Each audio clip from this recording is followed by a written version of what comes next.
আসসালামু আলাইকুম।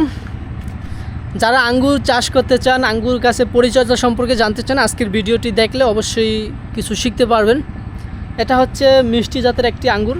আর মিষ্টি জাতের আঙ্গুর চিনবেন কিভাবে? এই যে পাতাটা দেখছেন পুরা খাস কাটা, অনেকটা খাস কাটা। এই যে এই পাশ থেকে খাস কাটা, আবার এই পাশ থেকেও খাস কাটা, পুরা খাস কাটা সবগুলো পাতায়। এই যে পাতাটা দেখুন, পরে এই পাতাটা দেখুন, পুরা খাস কাটা পাতা। এরকম পাতা দেখলে আপনারা বুঝবেন এই জাতগুলো মিষ্টি হবে। আর যদি পাতাটা গোল থাকে, বাজারে যেটা 50 টাকা, 80 টাকা, 100 টাকা কিনতে পাওয়া যায়, সেটা আসলে মিষ্টি হয় না, টক হয়ে থাকে। কারণ ওটা 50 টাকা, 80 টাকা, 100 টাকা গোল পাতাগুলো। আর এগুলো সাধারণত বাজারে অ্যাভেলেবেল পাওয়া যায় না, এগুলো একটু দাম বেশি, অনলাইন থেকেই কিনতে হয়। যারা একদম উৎপাদন বাগান আছে তাদের থেকেই কিনতে হয়। তো এখানে কিছু গাছ রেডি করা হচ্ছে। এগুলা সব কাট দেওয়া হয়ে গেছে। এই যে ওয়াইয়ের জন্য কাট দেওয়া হয়ে গেছে। এই জায়গা থেকে একটি ডাল বের হয়ে প্রায় 3 ফিটের মতো আবার এই পাশে চলে আসছে।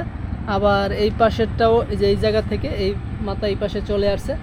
তো এগুলো মোটামুটি এখন মাছাতে আমি তুলবো। এতদিন মাছাতে তোলার না কারণ হচ্ছে এখানে ছত্রাকের আক্রমণ বা একটু পোকার আক্রমণ থেকে বাঁচা যায়।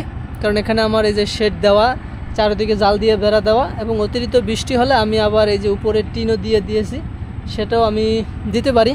এজন্য এতদিন এখানে রাখা। এখন যেহেতু ওয়াই শেপ দিয়ে দিয়েছি এবং এটা 4 ফিট পরেও এটার আবার কাট দিতে হবে, এজন্য আমি অবশ্যই এখন মাচায় তুলে ফেলবো।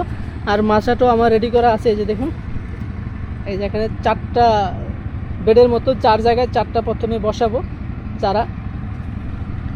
আমার মাচা সম্পূর্ণ রেডি। এখন দেখি বৃষ্টিপাত না হলে অতি শিগগিরই আমি বের করে এটা মাচায় তুলে দেবো, এবং মাচা তোলার পর সেই ভিডিওগুলো আপনাদের দেবো আসলে কিভাবে পরিচর্যা করবেন। আর আমি কিভাবে রোপণ করেছি দেখাই। আমার এখানে প্রচুর পরিমাণ বৃষ্টি হয়,